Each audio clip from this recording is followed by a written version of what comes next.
Frobi menye pesamin kumenya fre unua bi na yengina yentie Onyankopɔn asɛm enna sorry not na ompa no so se okamu baby a wadwuma mu enyi afidie no emfiri ha na yengina yentie Awurade asɛm.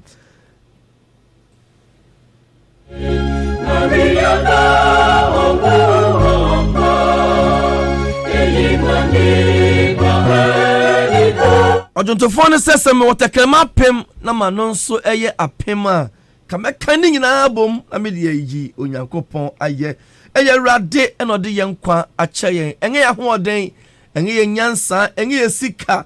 enye latest form bi anase empapa bi a woda so na mom eye Awurade adom na ode yenkwa ache yen yene bebre na koda ye nanso ye sorry ye ebi entumi ensori ya na yedie Onyankopɔn one yen edi ne yie papa onyame oboye ho ban bosumi nso ode yen ahyen mu fefefe senya bosumi etwa mu oye no me yimpaye ema wo se bosumi etwa mu eye memu se ne ma ankoyi a bosumi yewra mu die onyame emma na basa kese no ewo yen so na enema enkoyi emma yen utie Ade Akye mbioni dwumadie a ebnada bia yade ebro every Presbyterian Church of Ghana Jeremiah congregation a ewo Akyem ABOABO. Onia Richard papa emu akwaba yeja na what you saying janadom o de ye pa be de ye pa Onyankopɔn ema revelations bia na yade nyame ase ipacho ne ye be bompai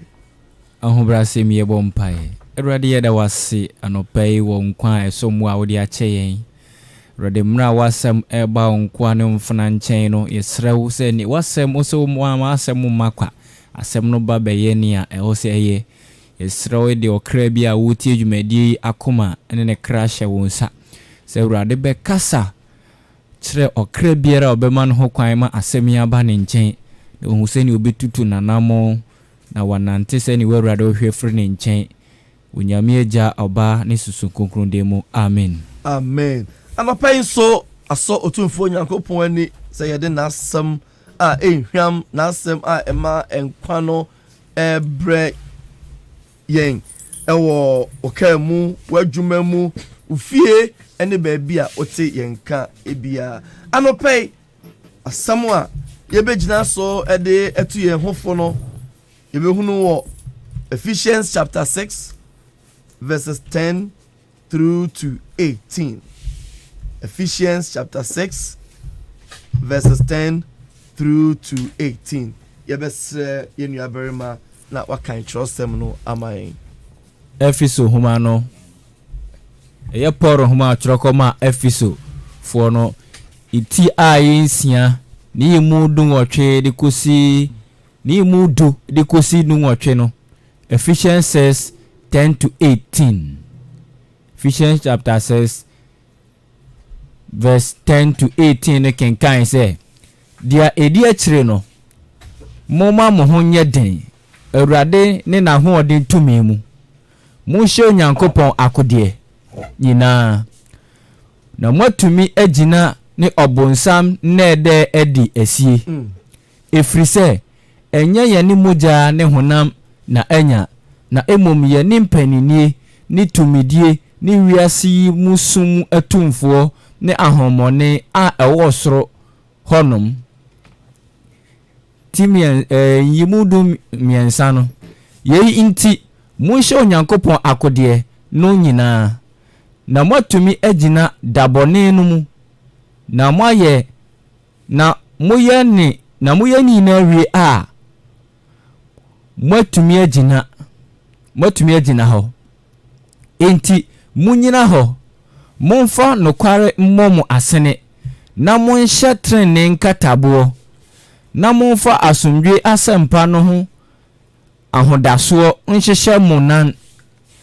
na ne munyina na nina echi no munkura gidie chem a mode betumi adum obonefo no bema a erede no nyina na monfa nkwagye dade che ne honhom krante a eni Nyankopɔn asem na monfa mpaebo ne nkotosire nyina mmɔ mpaeɛ daa honhom na ɛno ara nti monwen na montoa so ara nsrɛ ma ahotefoɔ nyinaa. Amen. Amen. Yensre ni enkosora emo mpaye ema ahotefoɔ nyinaa. Anope yen theme no ɔse monhye akodie nyinaa. Put on the whole armor of God. Monhye Onyankopɔn akodie no nyinaa. Ampa ebere a yɛwɔ mu yi ɛyɛ ebere a ɛyɛ bere bɔne. Na yɛyɛ Kristofo yɛyɛ yɛte sɛ asrafoɔ anasɛ osojani. Eno nti ansa na yɛbɛtumi ako na yɛdi nkunim no ɛsɛ sɛ yɛhyɛ Onyankopɔn akodie no nyinaa. Ɛnyɛ wo nyansa, ɛnyɛ wo sika,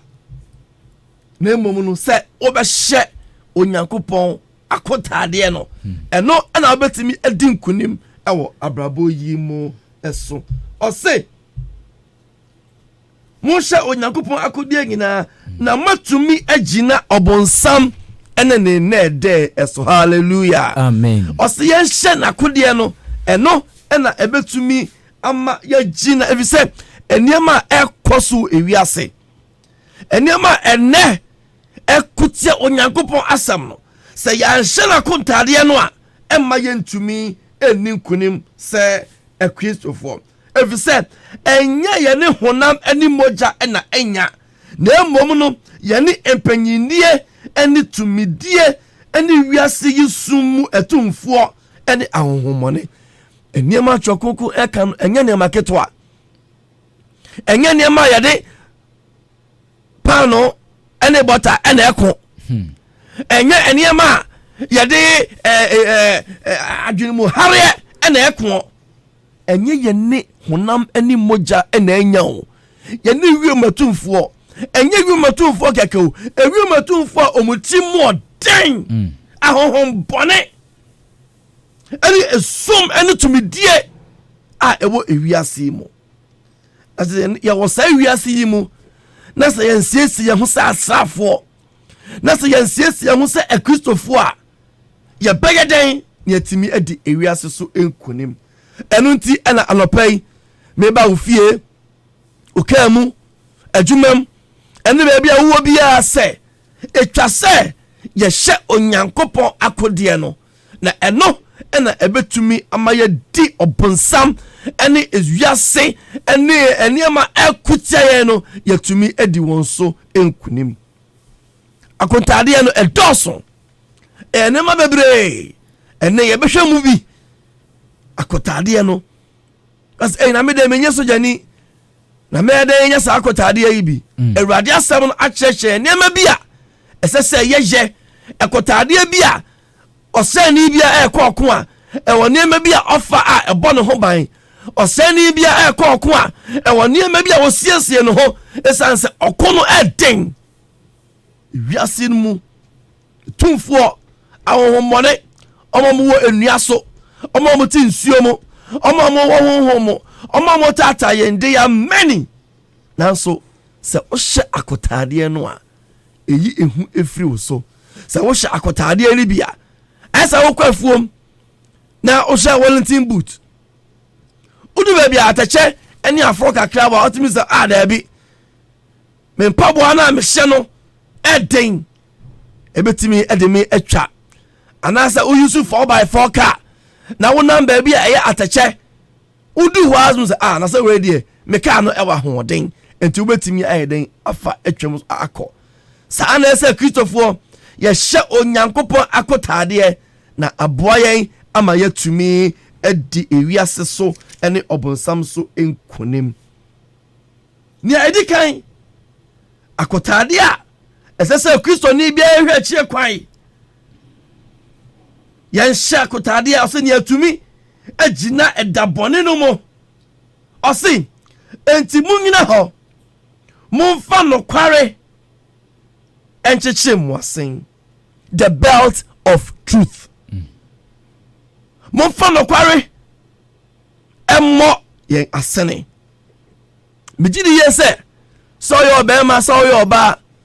wosiesie wo ho wie a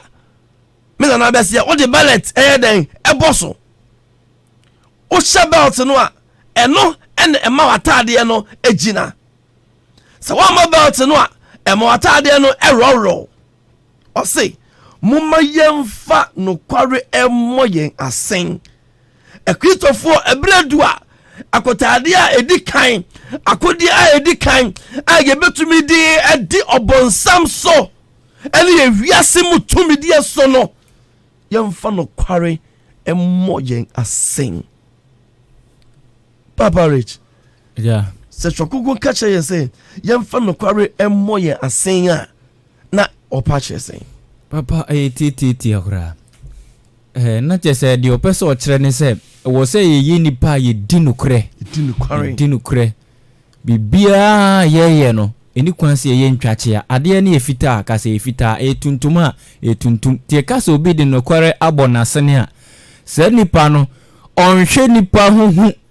beto ne so ema won chia no kure nkodan ne tro onhwe obi huhu enkodan no kware no ema no enkoye adefofro ebusuafo amutie ye enopa yi ewo ade akye bi odwumadie yi so akodi a ye ka ho asem ene no kwaredie se ba bi biara ye wo me papa me nuanom awose ye ma no kware eye den edikan nanso enne ye hwe ne a ekoso obi ka cha me say oh ene de o ka no kra na ye mpe o agise wo twantro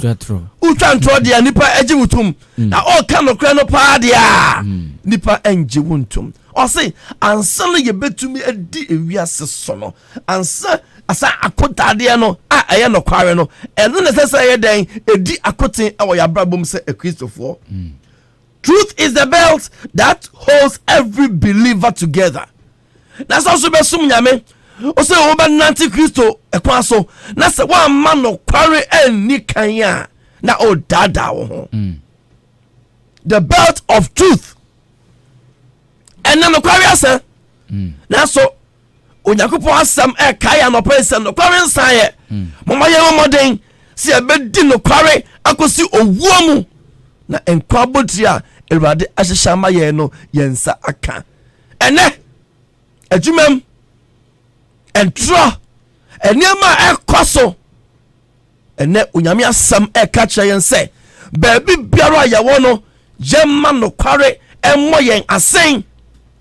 na yetumi ede anante yenhwe efie o kacha wo ba se onni no kware wade anyina mu nanso edu bi akacha bofa no obi ba hwem ya kacha ne se mieni ho kacha ne se metu kwan etiwei no kware ade a wo de hye wo ba no onu so benyin na onu so afiase ayeden etwa o ma me papa kra no o de sa de be den o de ba yawo moma ye jiw enye ye jiw na ye ndebi enye ye ndebi se ye betumi edi ewiase so se ye betumi asede okan ye no hona no moja na enya se betumi edi osun mu a na etwa se ye ma no kware ye ni bibia mu ebo onyame asemu enu ntu sora no pa momodin sa no be share adensa obepebre na wakenkan na asam na eno amwa hoden na no ahye wunkran na watumi aka no kware. The truth will protect us against our flesh. The truth will protect us against the world. Eni emuntro ewiase no mu na da nyabre na sua Awurade asam nyabre na kenkan ne atosumienu o se ye hye tenene enkatabo osani bia ekosa ofa the breastplate eno ena so hu osoja osani a okura shield bia ode eyeden ebo the ho eban. Every serious soldier is always equipped with breastplates. Mo shatene enkatabo Baba Rich Baba ye shatene enkatabo e den na akafa ho na se e was here dan training abra body we say onipa ntumi anane se ne okan no se want to me enni nokre edi kan no want to me so anane abrabo pedia untumi ni obonefo ni ntumi ni asi untumi ni asi nti se o hye trene enkatabo no eya ade bi ekura na ode ebo ne ho ban. It is protecting the heart. the breastplate no un say apampan bi kukruwa bi na ekura asafo no esan say ya tu bibia me hwe movie awu ho ya tu agyan na omode no age na omode ato ho ene akodeta de a etoso mi o say yen hyetene ne enkatabo yen hyetene ne enkatabo say ye betumi akon say Christopher a ye betumi akon ne adinkunim say asafo a ese say ye bomodin say ye be hyetene ne enkatabo breastplate of righteousness. Our righteousness is based on only Jesus Christ. And we tell us say fattening ekwanso. E say nantin ya chokoko eka echeyen. E say ya de ho eto ya nkasa ya ho den so. Mo shetene ne enkatabo. Na eno ayeden abo ye ho eban. Akoma no eye very vital organ. Akoma no eye ade bia ehu ehia pa eno nti say ya motene ne abraba Papa Rich ye be da bo tene abrabo tene abrabo nyina ne se onipa be pa no ho achi emra onipa dada setene mu no ni dwumadie nyina no obehu no se so mafum obi na se mafum obi e wo se menye no ho na me pa nipa ne chew nipa me ne omutifie se ne me ne omu betena somdwe kwan so nipa me ne omu adwuma mu kwan me ne omu betena somdwe kwan so nipa me ne omu asafo mu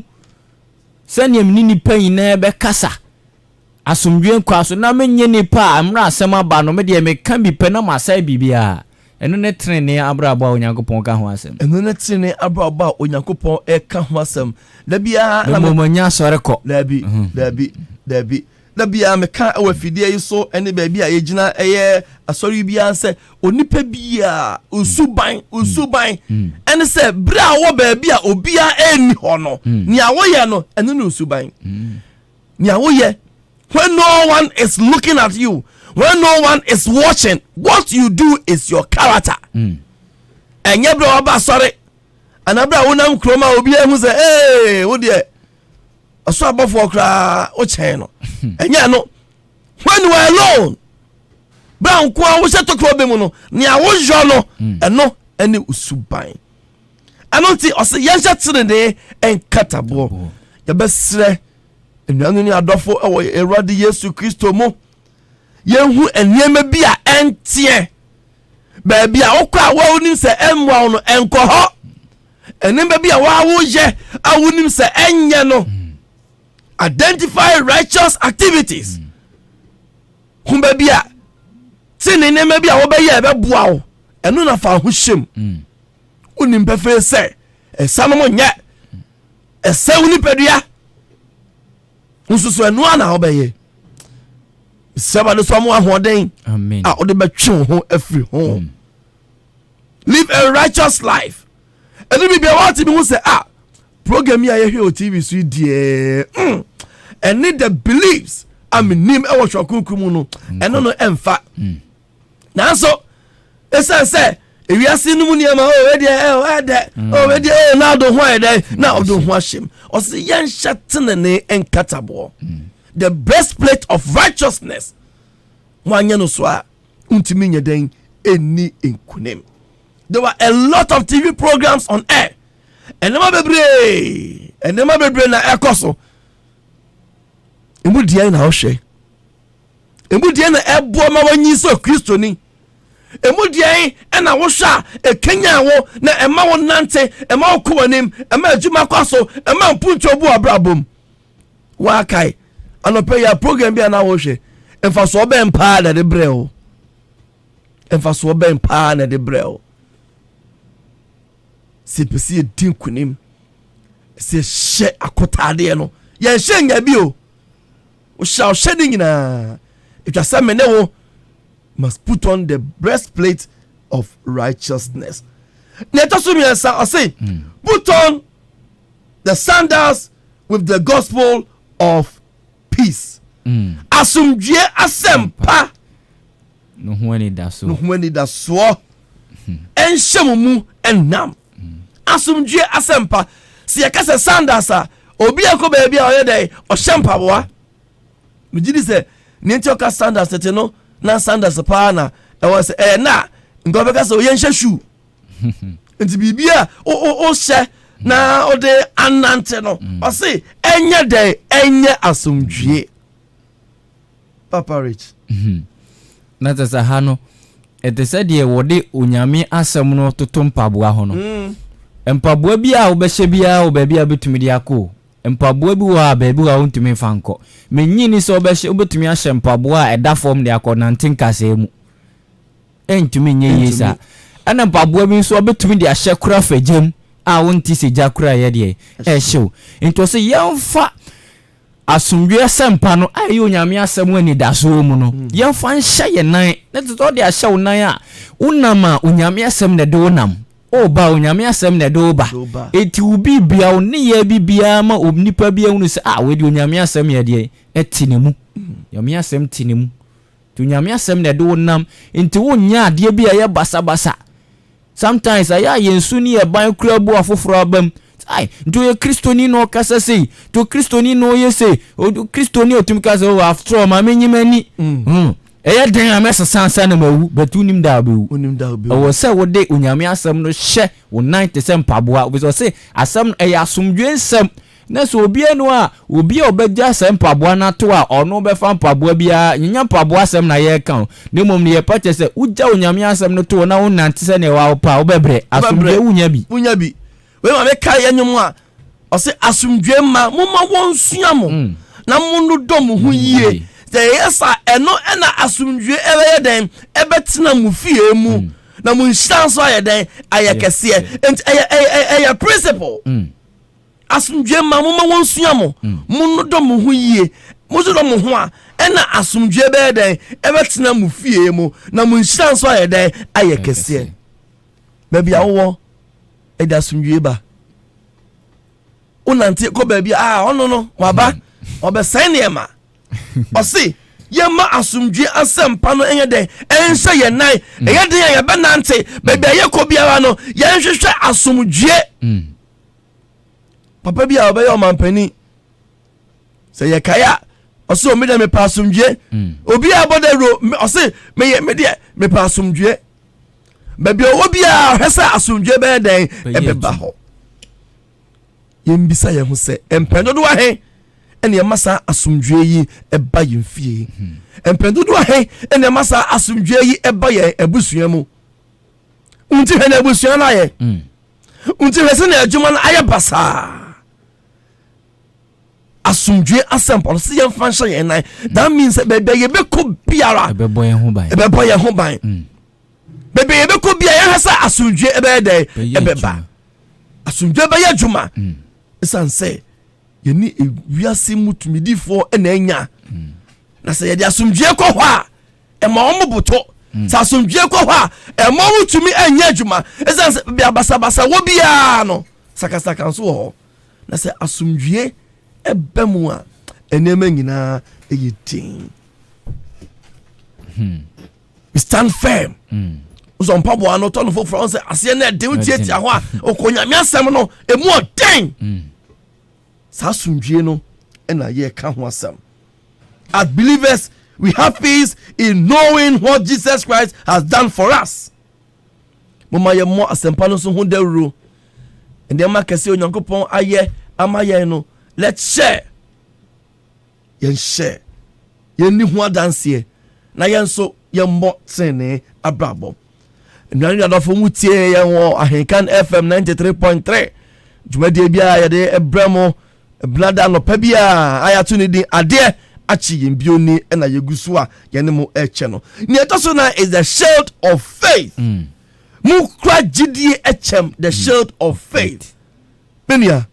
eden na akafa gidie eyade ba ko a Hebrews kraka ho asem so say gidie ni mu obi ntumi so nyankopon nipa bebre ni gidie wa na mo bia wotu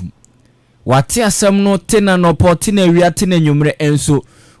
wajiri se nyame oho so oni nyame mu gidie wabo mpa ya wie no besa kasa bebre tade kurebe ye cause ohwese ne oha na che wono so na ojiri se nyame fa ne bo kra on to ne ntem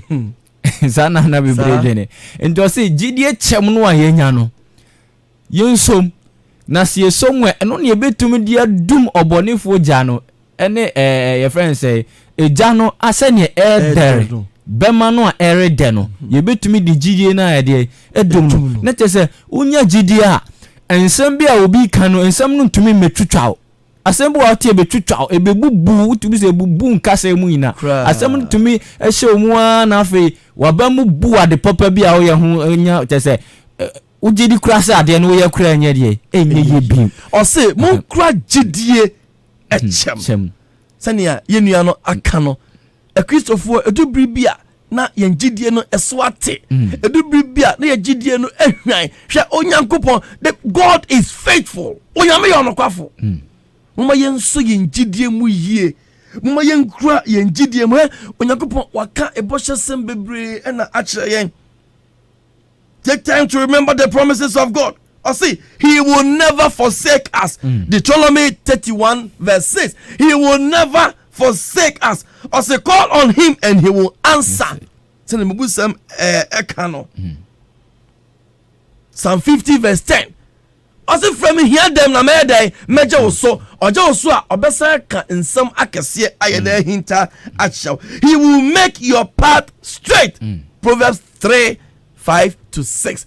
When na yen kranshen sem a onyankopon ede ama yen send yen gidie no him. Shield of faith.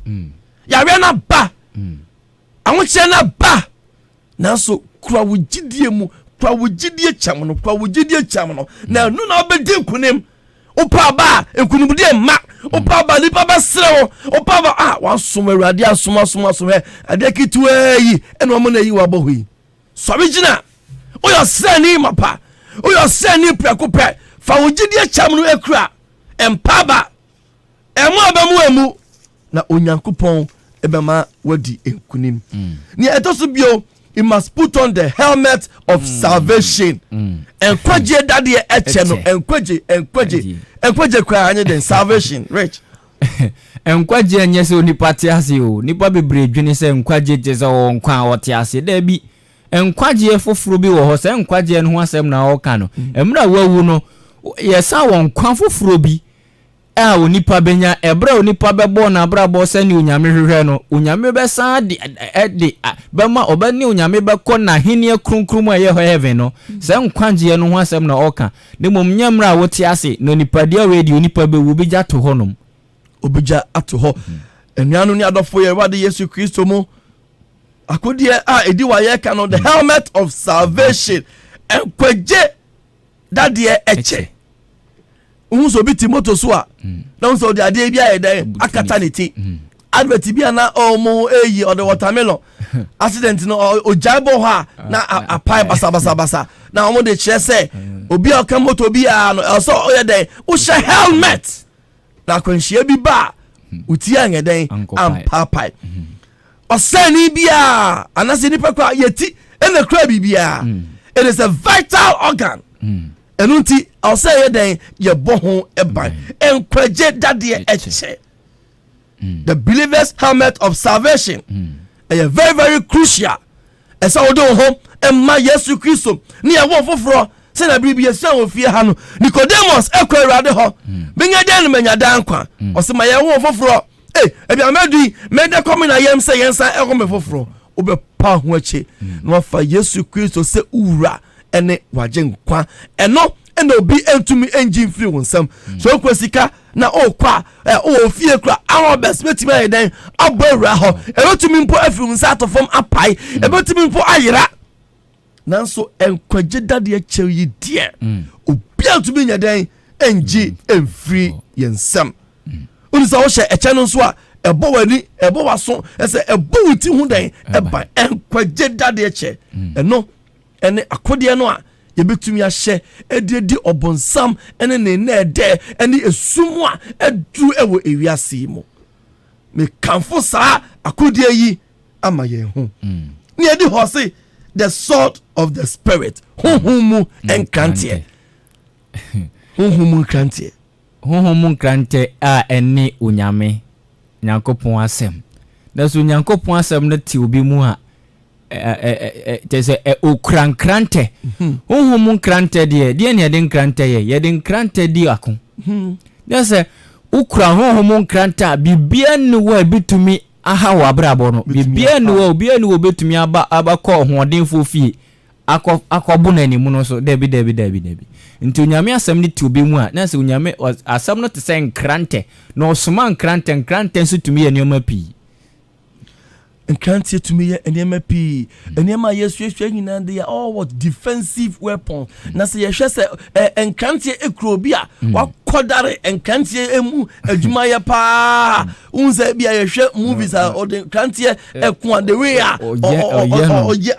ɔsi saa akode no ɛyɛ huhum nkrante huhum mase kan na ɛno ɛna ekura wo a ɔbonsam ba ɔsi Erade on say nkrante no fanu. Ye nkrante bi o ha ya bo ha. Very sharp. Enim twa ekire so ye dai. Etwa honhom nkrante. Eno so ye den. Yemfa. Eno yefa will be able to fight and defeat all enemies. Omane for no be buy oba be so wa hwe. Ensa no ba be jejew. Oba lo be ma no oba ba be so jama mokwan so. Let's say ukra honhom nkrante a and now the bed then ubetumi de etwitwa no enuanom nya etwato a ye ka no ene empaibo prayer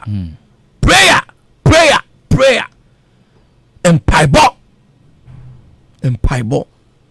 eno ni ekristofo yakode ye de ade empaibo obi hye baabi kanche obi hye baabi yesel wonim be guase nanso se obompaya onyira da obompaya eye oja obompaya eye nkrante obompaya eye akodiye kese enu nti mayan totu ye mpa abo ase eye akodiye a ye di obonsam so eye akodiye a yetumi eko ama ye di eye den edi enkunim ɔsi yɛn hyɛ onyankopɔn akodiye no nyinaa nti yɛn hyɛ nya bi o yɛn hyɛ nya bi ɔsɛ ni bi ene ho a ɔkɔ akɔnse owe de mamfa metuo nto hɔ mamfa megya nto hɔ mamfa sika nto hɔ mamfa mekyɛ nto hɔ mamfa me breastplate nto hɔ da bi ɔfa ne nyinaa na ogina hɔ a hu sɛ yes akristofo ɛsɛ siesie yɛn ho sɛ ɔsrani a yɛ kɔkɔ ɛyɛ ɔko ne yɛ kuno efisa ɔse enye ni huna ni moja na enya okuna den na se wan hye akotade no a untumi endi nkunim pray without ceasing osi ya mompaya ya yira enuanom mama ya ngire ye ho na ye mompaye osori ahema na wo bompaye anopa awia tambia enema bi na esi ye nkwan enema bi atwitwa ya kwan mu amba yetimi emmompaya mesera de se anopa yi onyisa ade praku no emfiri yen so amen yetimi abompaye ayemre oyibeka abompaye abo onyame obeya nka ye jijada etumuda emu bi nadawo koso abompaye sa wote se gidifo ehia baby papa ambo Kristo din church papa to na monko ho na bompaye betma bo ofie betma bo adwumam empa na nya se de bia be katawani da bia me kosa onua bi na me no na me hwe na menene kasa no na empaye ye wie ye osi na papa one ma mompaye misi empire na ye boy no odi katawani everybody that was da amen no just so no who say ye bompaye there be you have various forms of prayer baby I won't be a bompaye o team bompaye it is one of the weapons you betumi edi obonefo no eso enkunem eno nti anopay sa wote yenka ewo ade akye yenbio edwumadie yi so a na ye kaka ye ho se esese ye hye akodie ni nyina na yetumi edi obonsam eso ose yemfa nokware emmo ye asen yemfa nokware enchichire ye ho se na da bia ye ball belt no you must also put on the breastplate of righteousness yɛmfa yɛnhyɛ tenene ɛnkatabo na afei nso yɛmfa asomdwe asam so yɛ dɛ ɛnhyɛ yɛn dan owie yɛ no nso no ɔse monkura egyidi ɛkyɛm the shield of faith ne yɛde hɔ nso ɔse yɛnhyɛ nkwagye dadeɛ ɛkyɛ na ne yɛtɔ so nsia no nso sɛ yɛmfa honhom nkranteɛ nso yɛ dɛn ɛnante na ne akodeɛ a etwa toɔ no a yɛka sisia no ɛne ne mpaebɔ yɛmmɔ mpaeɛ a yɛmmerɛ mpaebɔ yɛbɔte ne mpaebɔ a ɛdu Onyankopɔn anim ɛma obi anaada wo sɛ Onyankopɔn ɔntie yɛ mpaebɔ ɔtie yɛ mpaebɔ papapapapapa sɛ yɛ 2 minutes sɛ yɛ 5 minutes sɛ yɛ 10 minutes sɛ yɛ 1 hour Onyankopɔn ɔtie yɛ mpaebɔ yɛbɔte ne abrabɔ ne yɛnante ne kwan so a ɔma yɛn mu enwa sida onyame nhyɛ ɔnɔpɛ yi sɛ woni edi ahyia mu ɛwɔ Ade Akye bio ne dwumadie so a yɛde brɛwo ebunada anɔpa bia a ifri Jeremiah congregation a ɛwɔ Akyem ABOABO ano sɛ Kristo amma dasene yɛbɛsan ahyia bio sutrase na yɛmɔ mpae ɔdomfoɔ ɛne mabunhufoɔ yɛda wase anɔpa yi nso wasɛm a ɛdɛ wasɛm a ɛhyɛ yɛn kwan ɛna wode ama yɛn ɔsɛ yɛnhyɛ wakotadeɛ no nyinaa Awurade yɛde yɛkɔn dɔ sɛ yɛbɛhyɛ o nanso nneɛma bi na ɛtwitwa yɛkwan mu nneɛma bi na ɛma yɛntumi ɛnhyɛ wakotadeɛ yi yɛpampa yɛ sɛ ɔnɔpa yi sɛ boa yɛn ɔyɛ ahoɔden na yɛtumi ahyɛ akotadeɛ no na ɛno ɛna yɛbɛtumi adi ɔbonsam so nkunim ɛsɛ sɛ ɔma yɛate ase sɛ ɛnyɛ ne hona no mogya na ɛnya yɛne wɔmatumfo a ɔmuti mu ɔden ɛna ɛnya ɛno nti Awurade boa yɛn na yɛtumi ahyɛ saa akotadeɛ yi nyinara na yɛdi ɔbonsam so nkunim yɛde obi biara ɔtie yɛ ɛhyɛ wo nsa obi a ɔkɔ n'adwuma so obi a ɔwɔ n'adwuma mu obi a ɔte kaa mu etu kwan obi a ɔdrive bampa yɛ sɛ ɔsɛ Awurade dɔm na siesie yɛn pɛ